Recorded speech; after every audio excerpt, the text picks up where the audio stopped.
Good afternoon, students. Good afternoon. Good afternoon. Today our chapter is market, जिसमें हम पढ़ेंगे आज perfect competition market. Okay. So first of all, I want to clear what is market.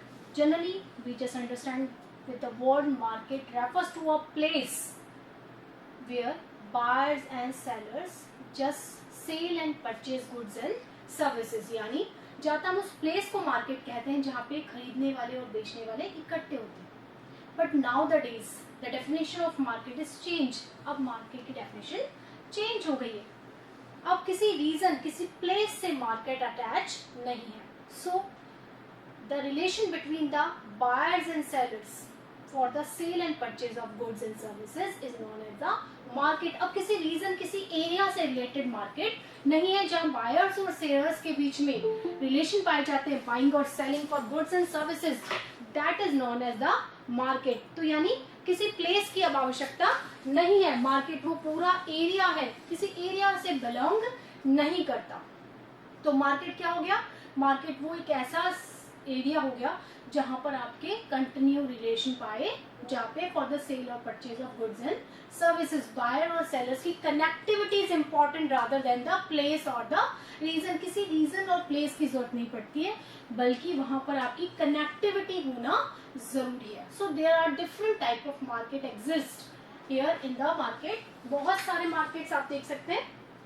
हमने differentiation किया है on the base of region. सबसे पहले area wise जो हम डिस्क्रिमिनेशन करते हैं मार्केट का, दैट इज फर्स्ट जो हम देख रहे हैं लोकल मार्केट. लोकल मार्केट क्या होता है? जो पेरिशेबल गुड्स होती हैं just like the vegetables fruits, इनका जो मार्केट होता है that is known as the local market. क्योंकि जो पेरिशेबल गुड्स होती है वो लॉन्ग टर्म तक सर्वाइव नहीं कर पाती, वो जल्दी खराब हो जाती है, इसलिए उनका मार्केट कहाँ होता है? लोकल मार्केट होता है. तो फ्रूट और वेजिटेबल्स का जो मार्केट होता है that is known as local market. Second is regional market, जो किसी रीजन से बिलोंग्स करता हो, किसी पर्टिकुलर लोकेलिटी के साथ साथ किसी एरिया विशेष में पाया जाता है, दैट इज रीजनल मार्केट. ठीक है, जैसे आप कहेंगे sector 3 market, sector 8 market, that is regional market. The next thing is according to the area that is national market. कभी कभी गुड्स और सर्विसेज का मार्केट सिर्फ किसी नेशन या किसी कंट्री के बियॉन्ड लिमिट में ही होता है, दैट इज नेशनल मार्केट. ठीक है. International market beyond the country limit, जो बहुत सारे देशों में जहां जिस वस्तु और सेवा का मार्केट हो, दैट इज इंटरनेशनल मार्केट. जैसे Jaipur foot, these are famous worldwide. Excuse me, जो जयपुर फुट है वो क्या है? वर्ल्ड वाइड फेमस है. ऐसे ही हमारा जो ब्लॉक पेंटिंग का काम है, ब्लू पॉटरी वर्क है, that is world famous. India super computer, it is also international, having international market. So these dividations belongs to the region. Area के अकॉर्डिंग हमने देखा पेरिशेबल गुड्स का market local, then regional, national और international. यहाँ तक समझ में आ गया? ये डिवीजन क्लियर हो गया? Yes, ma'am. Okay. Next on the base of commodity, किस तरह की commodity you are just selling or purchase on that type of market, on that behalf the market is on that types. First is general market. General market कौन सा होता है? where all types of goods and services are sale and purchase. यानी for example आप कह सकते हैं किसी लोकेलिटी में एक ही जगह पर वेजिटेबल्स भी बिक रही है, फ्रूट्स बिक रहे हैं वहाँ पर.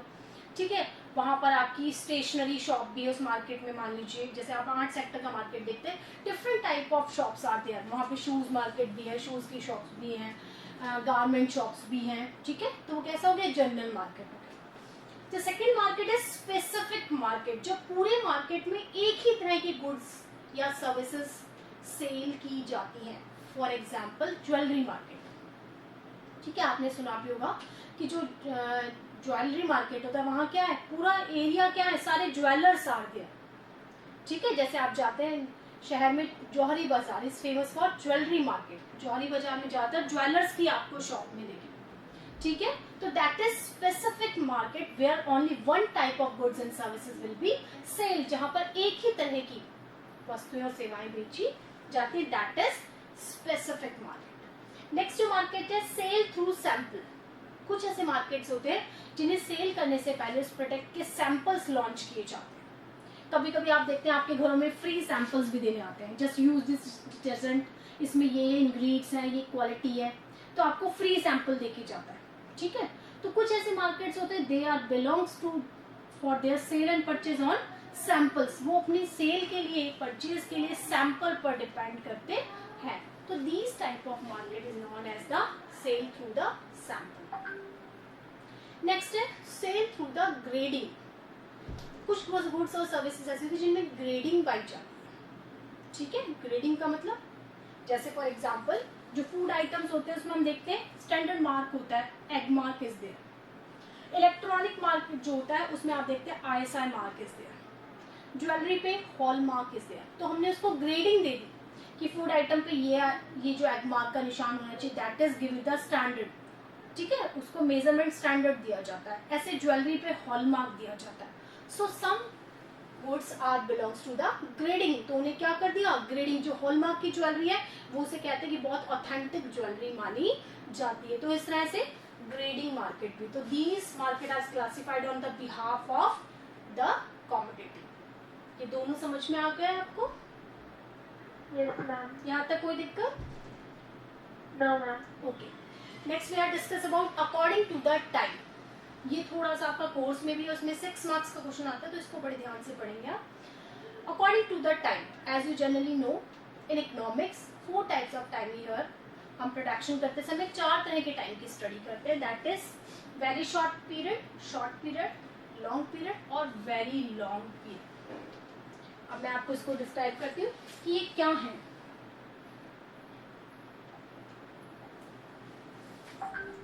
सबसे पहले हम बात करते हैं जब हम वेरी शॉर्ट पीरियड की बात करते हैं.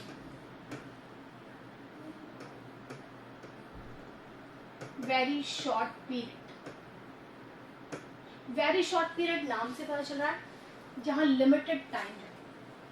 इतना limited we can not change the factors. हम किसी भी चीज की सप्लाई को चेंज नहीं कर सकते.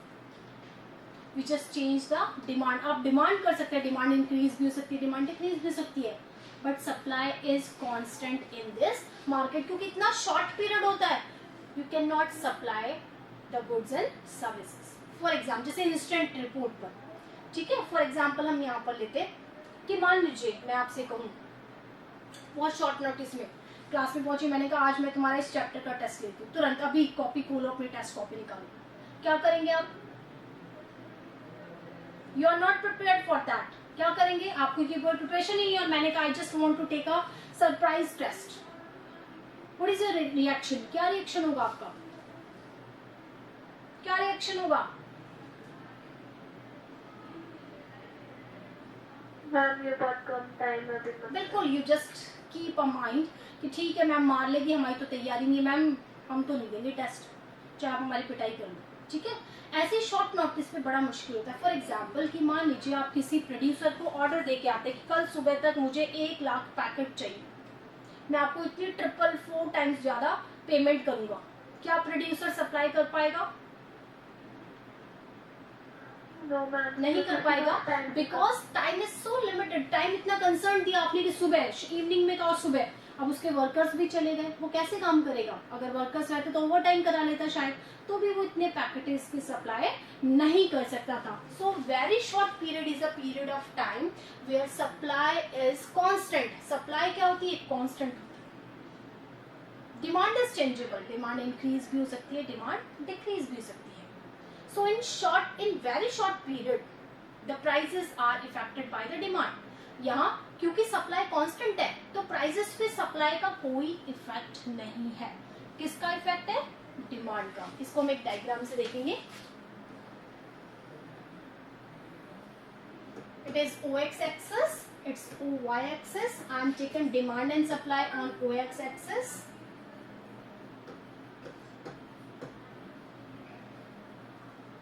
And price on OY axis.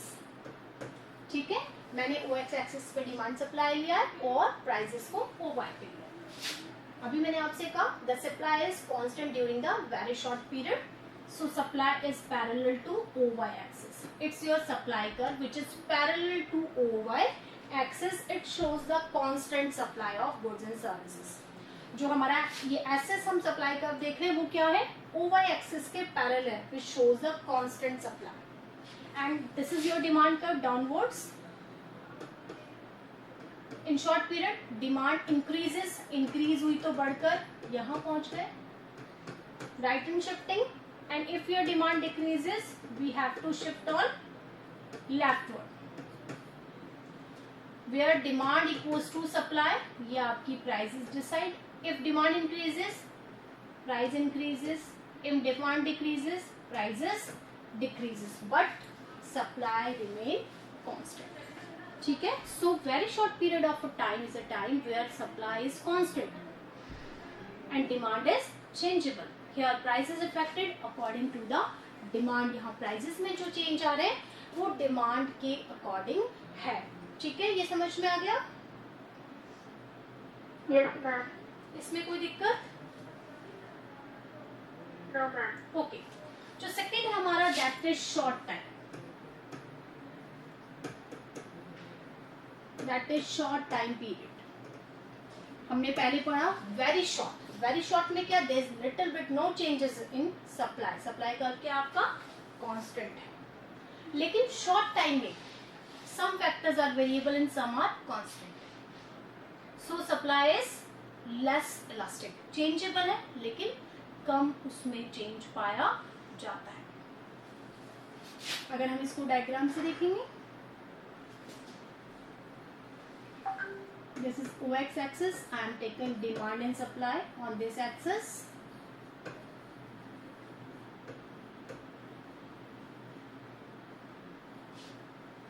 OY पे आई एम टेकन प्राइस. ठीक है. अब यहाँ देखिए जो आपका सप्लाई का यहाँ कांस्टेंट था, देख रहे हैं यहाँ पे कांस्टेंट था, अब वो क्या हो जाएगा, लेस इलास्टिक हो जाएगा. क्या हो जाएगा, यहाँ सप्लाई क्या देख रहे हैं, OY एक्सिस के पैरेलल, दैट इज कांस्टेंट. वो कांस्टेंट सप्लाई को दिखा रहा है. लेकिन शॉर्ट टर्म में सम फैक्टर्स आर वेरिएबल, कुछ फैक्टर वेरिएबल है तो हम थोड़ी सप्लाई कर सकते हैं. ठीक है, तो सप्लाई कर्व हमारा कैसा होगा, लेस इलास्टिक होगा. ये आपका सप्लाई कर्व हो गया. ये आपका डिमांड कर्व है, जहां डिमांड सप्लाई के बराबर है, प्राइस इज डिसाइडेड. ठीक है. अब यहाँ पर अगर डिमांड बदल जाती है, यानी राइटवर्ड शिफ्ट होती है, यानी it is increase in demand.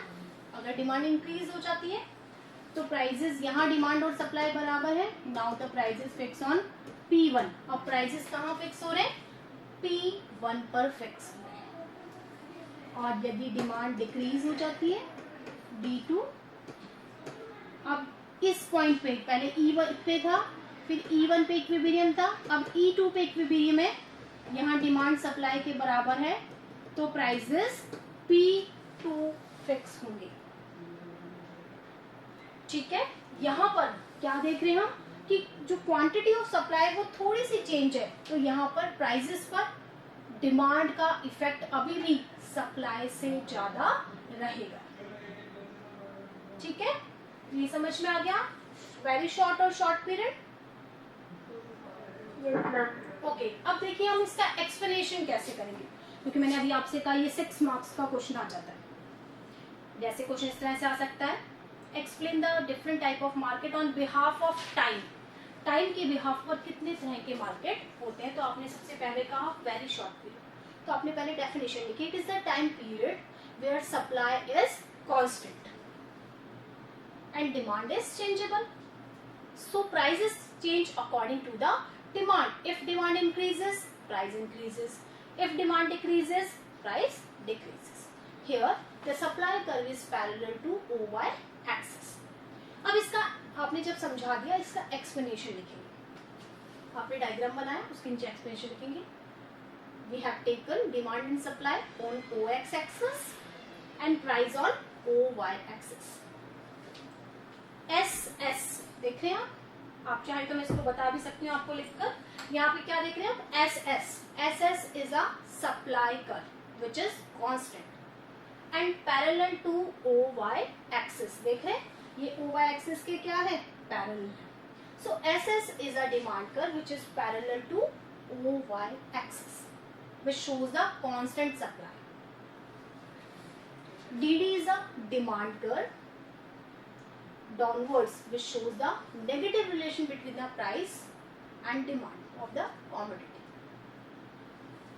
E is the equilibrium point where demand is just equals to supply. So the equilibrium price P is decided.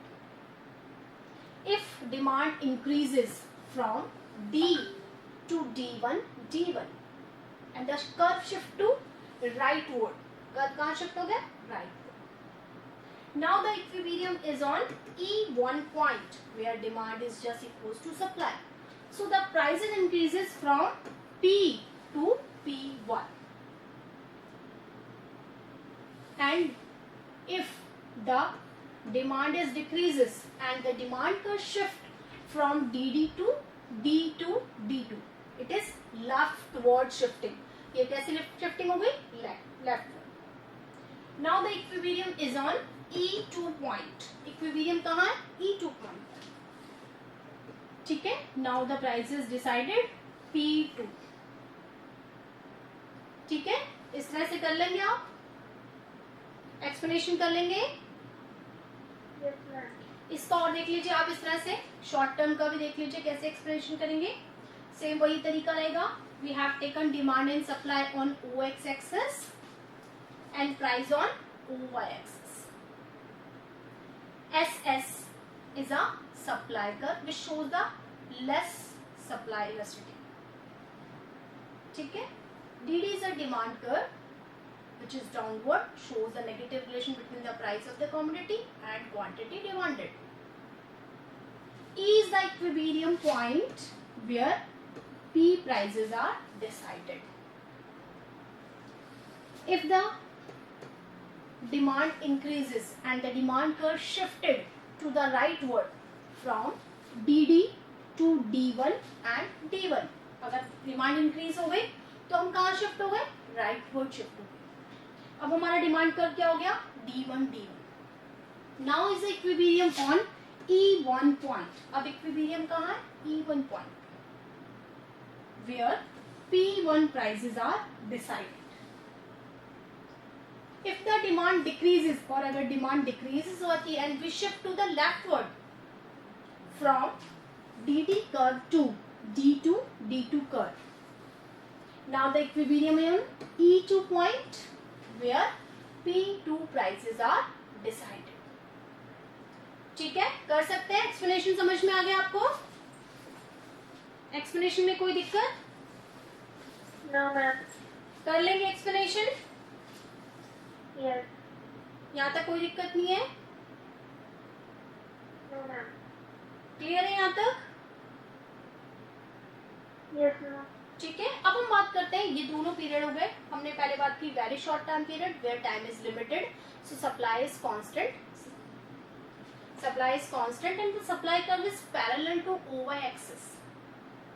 Here, the prices is changed according to the change in demand. If demand increases, price increases. If demand decreases, price decreases. In short time period, where elasticity of supply क्या? It is less elastic. So if the demand changes, prices changes, but there is some effect of supply also. When we talk about the long time, it is a number of time where supply and demand all are changes. ये वो समय है, इतना लंबा समय होता है कि सप्लाई भी चेंज होती है और डिमांड भी चेंज पाई जाती है. इलास्टिसिटी ऑफ डिमांड सप्लाई क्या होती है? मोर इलास्टिक होती है. So here the prices depends on the mode of supply, कि सप्लाई किस तरह की. If the supply is just change according to the demand, अगर सप्लाई डिमांड के अकॉर्डिंग चेंज है, so there is no change in prices. If supply is more changeable than demand, कि जितनी आपने डिमांड की उससे आपने ज्यादा सप्लाई कर दी, so prices will reduce. For example, अगर मार्केट में 10 गुड्स की डिमांड है और आपने 20 बना दी, ज्यादा बना दी, तो क्या होगा? प्राइसेस रिड्यूस हो जाएंगे. And if you supply less than demand, अगर 10 की डिमांड है आपने 5 ही बनाई, तो शॉर्टेज ऑफ सप्लाई हो गई, प्राइसेस क्या हो जाएंगे? हाई. तो it's depend on the proportion how the supply change according to the demand, कि डिमांड के अकॉर्डिंग सप्लाई किस रेशियो में, किस प्रोपोर्शन में चेंज हुई है, उसके अकॉर्डिंग ही यहाँ पर चेंज पाया जाएगा. ठीक है? क्लियर हो गया? Yes, ma'am. ठीक है, आज इतना ही करेंगे, ये 2 मार्केट तक का एक्सप्लेनेशन आपको करना है। यहाँ तक कोई दिक्कत है आपको? No, ma'am. ठीक है, आज इतना ही करेंगे। Okay, have a nice day, thank you. Thank you, ma'am. Welcome बेटा।